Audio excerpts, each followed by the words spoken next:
Hello and very warm welcome to Victory IAS. We will continue our current affair discussion from the economic subject, right? So it is International Finance Corporation. As we are aware that World Bank is having 5 different agencies. Among them, the agency which supports private sector known as International Finance Corporation. The International Finance Corporation, the private sector arm of the World Bank, has said it will stop supporting investments in the new coal project for green investment, etc. Right. So previously in 2022, IFC had unveiled a policy requiring clients to reduce their exposure to coal projects by half by 2025 and to zero by 2030, but did not prevent new investments. It is related to fighting climate change and fighting global warming, etc. The status of IFC lending in India: it has lent close to $5 billion to almost 88 financial institutions in India. IFC, established in 1956, headquarters is in Washington DC. Part of the World Bank Group, is an international financial institution that offers investment advisory and asset management services to encourage private sector development in developing countries, right? It is for private sector. Now, corporate debt marketing, development fund. SEBI, the regulatory body of the securities market in India, has recently announced the creation of the corporate debt market development fund. It comes in the form of an alternative investment fund. It will be backstop facility for the purchase of investment grade corporate debt securities in times of stress or in case of market dislocation, right? The purpose of this fund is to bring about confidence in corporate bond market and boost secondary market liquidity. What is secondary market? When these bonds are being traded, that is secondary market. When this bond is being issued by the issuer and purchased by the investor, this is primary market, and when it is traded further, that is known as what? Secondary market. Initial corpus and contribution: the initial corpus of this fund will be 3,000 crore, which will be contributed by mutual funds. The proposed fund will be built through contribution from specified debt oriented mutual fund schemes and asset management companies, right? The government also permitted a 10x usage of this corpus. This takes the available fund to 33,000 crore. Now, what is the guarantee for this particular fund? So the additional corpus is guaranteed by the Central Credit Guarantee Corporation, and CDMDF itself will be based on a guarantee to be provided by National Credit Guarantee Trust Company, right? So they will be providing guarantee for it. This guarantee will allow this fund to raise funds from the purchase of investment grade corporate debt securities during time of stress or market dislocation. So if the condition is like this, if a kind of recession, etc. Is there, or people are not investing in financial market, then we can utilize this fund. Access to the fund will be limited to specified mutual fund schemes in proportion to the contribution made to the fund at mutual fund level. The SEBI board has approved the framework for triggering this fund asset purchase during market dislocation, right? The significance is it expected to play a significant role in corporate bond market, as it will purchase investment grade corporate debt securities during time of stress and dislocation. It will not only provide a backstop facility for market participation, but also enhance liquidity in the secondary market, right? Now, Mahila Nidhi. So Rajasthan government has approved a proposal for giving an 8% interest subsidy on loans obtained by the members of Women Self-Help Group for Mahila Nidhi, the state's first ever women's cooperative fund. So Mahila Nidhi, state women's cooperative fund from the Rajasthan, and it is for women's self-help group, right? Now, Mahila Nidhi was established in Jaipur in August 2022 and operated entirely by women and act as a complementary body with the formal banking system, right? With the formal banking system, it has been set up on the pattern of Telangana's Stri Nidhi Credit Cooperative Federation. Now it disburses loans up to 40,000 within 48 hours and release the credit of higher amount within a period of 15 days, right? It has significantly brought down the number of loan applications by women pending in the bank. So now it is incentivizing loans, right? It is providing loans to this women self-help groups, etc. So they have been getting easy and adequate loan for their daily needs and self-employment from the fund. Now, Small Industrial Development Bank SIDBI's, Small Industrial Development Bank of India, that is SIDBI's national mission. So what is national mission? The SIDBI is a government owned financial institution, also known as All India Financial Institution, also comes under All India Financial Institution in 1990, to support and promote small industry. Right, over the years SIDBI has evolved into the principal financial institution of micro, small and medium enterprises for MSMEs in India, providing various financial services to help them grow and develop. In line with the national mission, SIDBI has opted electric vehicles as a priority, right, for this green initiative, or for to fighting this global warming, climate change, etc. The pilot scheme mission 50K EV for eco, that is, shall enable quick replicability and scalability through multilateral support. The scheme is the precursor to evolve scheme by SIDBI, World Bank. SIDBI and World Bank, they are co-partner in this, which provides better financing terms and other solution to address their issue faced in the electric vehicle ecosystem in India. Right, incident management services, if we talk about, India is known to have one of the deadliest road system in the world, so with fatal accidents, etc., that happens on the roadways, especially national highway, happening every few minutes. In response to this alarming issue, the country's Ministry of Road Transport and Highways, that is MORTH, has launched a program to expand incident management service across all nation highways. In India, this program aims to lower fatal accidents and enhance road user safety by providing quick response to accidents and saving the lives of accident victim. Now, if we talk about this incident management system on national roads in India, then businesses that respond to this ministry request for proposal will provide, run and maintain the IMS. Under this initiative, road network across the country will have the dedicated IMS every few kilometers, right? So every few kilometers they will be having the system at place, personnel also and equipment to quickly assist accident victims. For example, the golden hour, etc., that we say, right, people should have access to medical health care in golden hour. The roadways would have ambulances, cranes, 24/7 patrol cars, gas cutters, hydraulic rescue tools, or hydraulic towing arms, and qualified personnel to ensure immediate towing arm and qualified personnel to ensure immediate emergency care. Now, if we talk about response time limit, then ambulances, cranes and other emergency vehicles under IMS in India would have a response time limit for 30 minutes, right? This will enable the rescue team to respond quickly to accident and save lives, especially since victims are frequently stuck within wrecked cars and require expert powered equipment to free them. The integration of a single hotline or highways would further bring down the response time. Now, if we talk about accident frequency and cost, according to government estimates, there is accident on Indian road every minute and there is a fatal accident every 4 minutes. So in 2021, road accidents took a life of 1,56,000 people in India, or 457 people every day. According to the NCRB, MORTH estimated that the cost of road accident ranges from 1% to 3% of nation's GDP. So it is a huge cost there. Efficient patrolling, if we talk about, half of the accidents in India involve vehicles or two-wheelers, right? Involve vehicles and two-wheelers.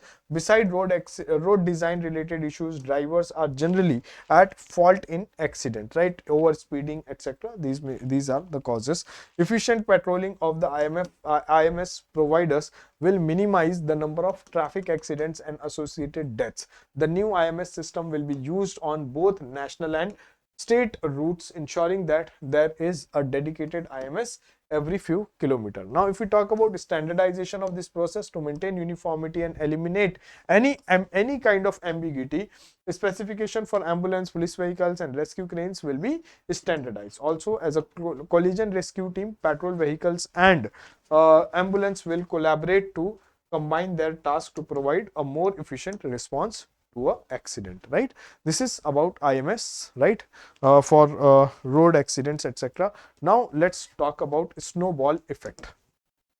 a snowball effect. What is snowball effect? As we have seen, snowball, when it starts rotating, then it may be in the smaller size, but what happens over the period of time, when it roll over, the size starts getting bigger and bigger. So that is snowball effect. According to World Economic Forum president, India witnessing a snowball effect, set to see exponential growth in coming years, right? As of now, it is a kind of snowball. So as of now, maybe GDP is at lower side, but over the period of time, what will happen? It will increase. That kind of analogy has been given by World Economic Forum president, or president at World Economic Forum. When the snowball starts to roll, it gets bigger and bigger, and that is what is happening with the Indian economy. The growth will lead to more investments, more jobs, leading to exponential growth in the coming years, right? Sorry. So this is related to growth of Indian economy. Debt for climate swaps. In the past decade, debt for climate swaps have grown relatively popular among low and middle income countries. Swaps related to this capital market, right? Debt for climate or debt for nature swap. It is a debt restructuring device between a creditor and a debtor, by which the former forgoes a portion of the latter's foreign debt or provides its debt to relief in return of commitment to invest in a specific environmental mitigation and adaptation project, right? So if you are investing in this adaptation and mitigation projects, then you will be forgone for some part of the loan. Low and middle income countries, small island developing states, etc. Small island developing states, these are they will be benefited, right? Low and middle income countries and small island. For example, this Caribbean small island developing states, the COVID-19 pandemic resulted in 73% drop in international tourist arrivals here, in 2020, and has aggravated the region's debt crisis. Now, what is the need of such kind of actions? So these countries are most vulnerable to climate change, and are most vulnerable because of many reasons. One among them is, since they are small nations, small island and developing countries, so they are not having access to better technologies at place. And also, since the global warming is there, so sea level is rising. One of the impact is sea level rising, and these are small island nations. So when sea level rises, there is a threat to existence of these countries, right? So these countries are most vulnerable to climate change and are least able to afford the investment to strengthen resilience due to their debt burden. Now, the signatories to the Paris Agreement, this Paris Climate Action, etc. So Paris Agreement and the Glasgow Financial Alliance for Net Zero have a commitment to provide financial assistance to developing countries to build clean, climate resilient future, right? What will be the advantage? So one dual objective is there. One is to promote a specific investment and policy action that aims to combat climate change on one hand, and some debt relief on the other, right? So debt relief is also there, and second is climate resilient and adaptation, right? Investment in there seeks to free up fiscal resource, that is, government can improve resilience without triggering a fiscal crisis or sacrificing spending on other development priorities, right? Developed countries can fulfill their commitments to support developing countries through this attractive and transparent. Now, if we talk about swap, this is offer debt relief above what is needed to finance the climate investment, that is net debt relief, leading to a higher fiscal transfer and creation of fiscal space. Now, if we talk about swap versus conditional grants, if we talk about, it covers the cost of an investment and require economic dislocation, right? That is diversion of resources from planned development programs, right? So whatever have been planned, now diversion will take place if it is there. And successful implementation in Seychelles, right? This small African country announced the successful conclusion of negotiation for a debt for adaptation swap under tripartite model. The Nature Conservancy, a US-based environmental organization, bought $22 million for its debt in exchange for a promise to create 13 new marine protected areas, right? Sustainable Development Goal number 14, right? Protecting life under water, that is protecting marine biodiversity. Countries like Sri Lanka, which ranked as highly vulnerable to climate change catastrophes and also reeling under the sovereign debt crisis, can seek the help of these instruments. Right now, if we talk about Maoist challenge, now this is related to this. Now, if we talk about Maoist challenge, needs political understanding and not securitization. Now, let's understand this particular policy. So, the efficacy of the Maoist movement needs to be gauged in terms of their declining social base. So now the social base is declining not on the basis of how many violent incidents occur. So sometimes we are measuring the kind of influence of Maoist on the basis of how many violent incidents occur, but here now it should be more measurement should be more accurate, and it should be on the basis of their social base, right? Maoist movement in India, if we see current approach is expected outcome issues, current approach, expected outcome, and what is issue, if this is there. So current approach is about use of force. We are using force. So the use of force, including specially trained forces such as the greyhounds, has led to decline in Maoist presence in the, and the use of more force will end its remaining influence as well. But if we talk about issue, the use of more force only helped the Maoist recruitment from the local tribal population, right? The Maoist movement moved from the leadership of outsiders, mostly from Telangana, to that of local tribals. Such internal challenge led to local support for movement from tribals in Chhattisgarh and Jharkhand, right? If we talk about development, then welfare and development as part of the strategy to calm down and make the Maoist irrelevant. But if we talk about here, the D. Bandyopadhyay Committee 2006 stated that land alienation and poverty among scheduled tribes and Dalits and lack of access to basic forest resources contributed to the growth of Naxalism, right? The state's model of development has resulted in the displacement of tribals, which leads to the peaceful Patalgadi movement in Jharkhand, right? What led to the failure of the above approaches? So declining Maoist presence or violence could well be a political strategy of the Maoists to go silent or underground and wait for lapses on the part of security forces. And if they see the lapses, then they may uh, attack, or they may go for further violence, right? Further violence or violence incidents. Eminent domain doctrine that argues that all resources belong to the nation and can be extracted in the national interest. Now, this development is seen on a zero-sum game by either side leads, right? For example, when we are extracting resources from Jharkhand, Chhattisgarh, etc., mineral resources and other resources, the benefit of those extractions are not reaching to the tribals of those particular region. That's how certain these inequalities are being created. A single conception of development to address the various occasionally incompatible demand of oppressed groups. The securitization paradigm is also insufficient to comprehend social exclusion. Now, if we want to conclude this, the Ambedkar and Gandhi were the view that the social exclusion in caste cannot be addressed through violence. So, it cannot be addressed through violence. To end the social exclusion of tribals, there is the need to address that development is a multifaceted process, right? Fine. Now, creditor-led insolvency resolution mechanism. As you are aware that Insolvency and Bankruptcy Code was introduced in 2016, and under this Insolvency and Bankruptcy Code, both debtor as well as creditor can can initiate the insolvency process, can reach to the mechanism that is there in place. So, the creditor-led insolvency resolution mechanism is a newly proposed mechanism that aims to reduce delay in resolution process. How many days? 330 days.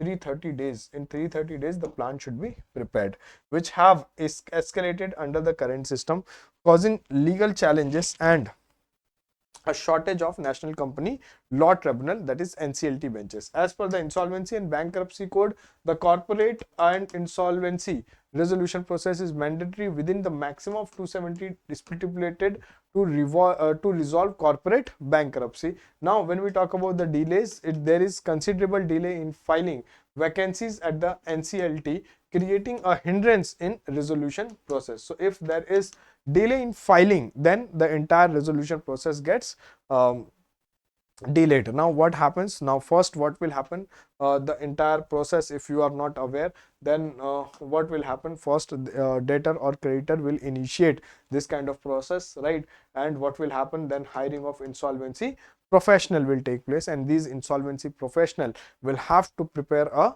plan, right? And that plan will be presented to a committee of creditors, and then at committee of creditors 67% vote is needed to pass a resolution plan. If this resolution plan is not passed by committee of creditors, then what will happen? So then the company under consideration, the firm under consideration will go for liquidation, right? That is the thing here.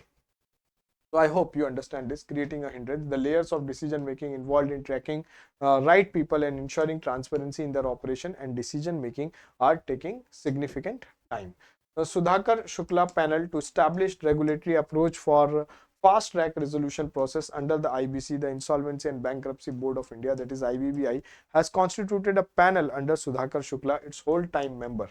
Right, the panel is composed of experienced bankers and ex-central bank official and individual with experience in resolving insolvency matters. Recovery percentage, if we talk about, according to IBBI, the average resolution time for 611 bankruptcy cases under IBC until December 22 was 482 days, excluding the NCLT time. So creditors recovered 2.53 lakh crore, which is 30% of their admitted claims in these 611 cases. In the case of 516 firm, the realization was 84% of the fair value calculated when they were admitted for CIR, right?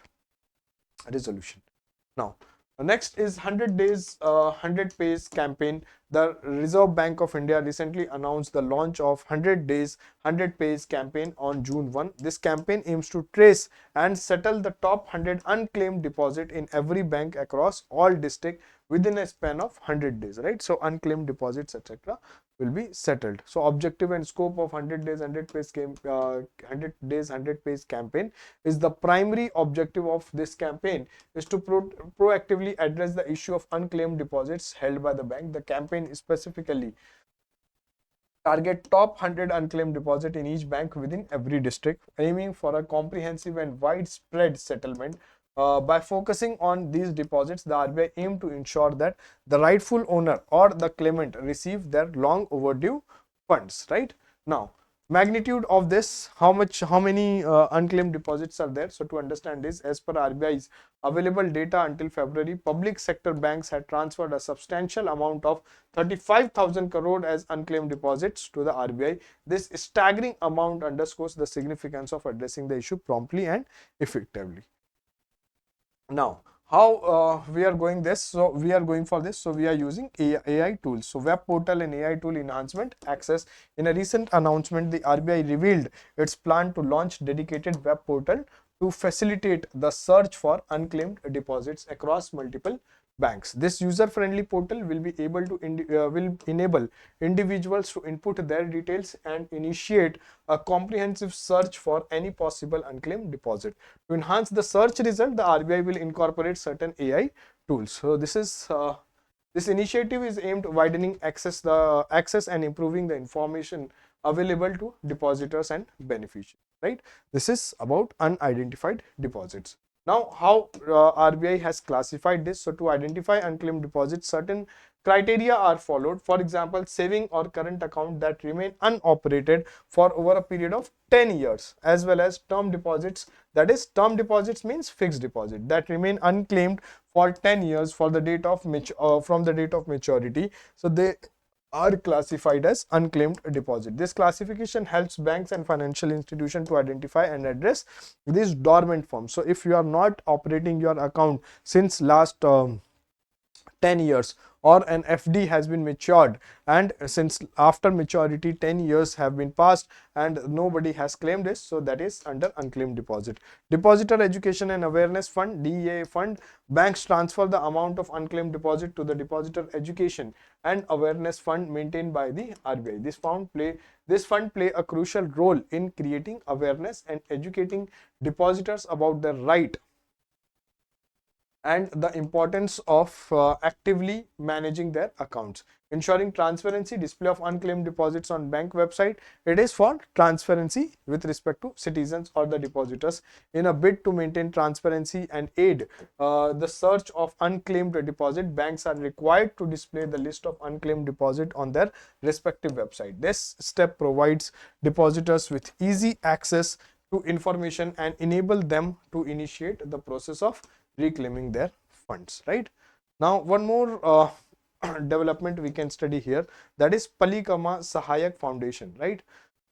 It is a microfinance lender that play a crucial role in providing financial services to underserved population, right? Underserved means where banking facilities are not available, etc. But they often face challenges in assessing steady flow of funds, particularly during difficult times. So to address this issue and ensure the long-term sustainability of microfinance, small level, that is why micro lenders are contemplating the formation of a dedicated fund institution in line with the Palikarma Sahayak Foundation in Bangladesh, right? So it is about Bangladesh.